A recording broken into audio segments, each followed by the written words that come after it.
Most people who go to jail don't ever want to go back, but some people can't stop that. Yeah, records at Mobile County Metro Jail show that some people have been there scores of times, and mental illness is driving a lot of that number.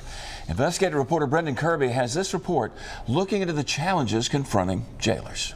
Oh, fighting and just being stupid. Meet William Bradley Bankston. His first trip to Mobile County Metro Jail happened all the way back in 1981 when police arrested him on a public intoxication charge. But it wasn't the last time he'd go to Metro, not by a long shot.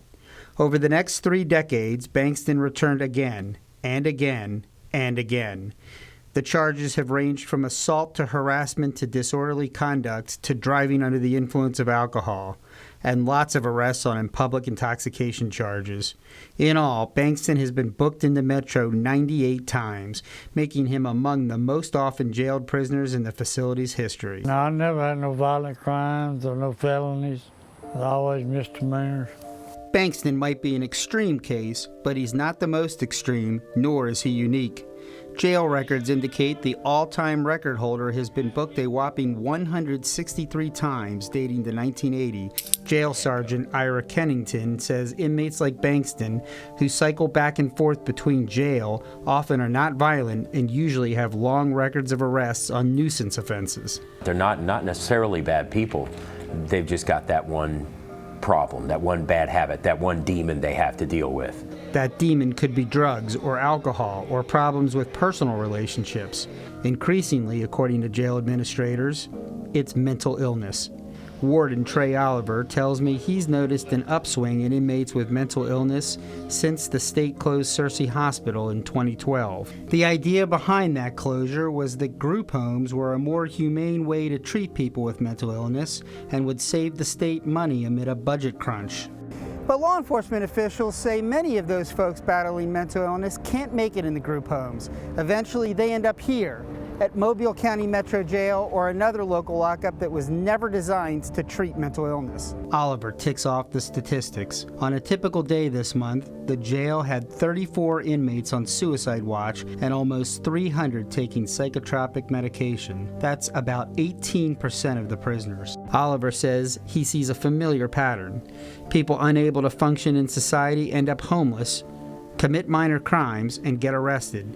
Quickly released, they start the same cycle over. We're not going to rest our way out of this problem, especially when those arrestees are mentally ill patients.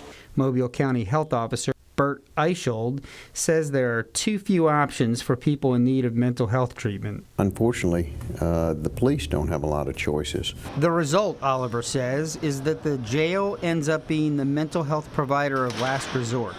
And even though the facility has round-the-clock nursing and access to psychiatrists and mental health counseling, it was not designed for people with mental health problems. Because we've got people here right now that don't need to be here, they need to be in a mental hospital. At Metro Jail, inmates with mental health issues are divided into 2 blocks in a separate wing, one with inmates on medication and one with prisoners who refuse to take the meds. Oliver says his staff does its best, but he adds that a small number of inmates consume a disproportionate amount of resources and attention, and sometimes things go very badly. In 2015, an inmate who'd been kicked out of 2 mental health group homes ended up at Metro and refused to take his medication. A standoff ensued, and Brandon Jeffries ran down a hallway, fell in a stairwell, and became paralyzed.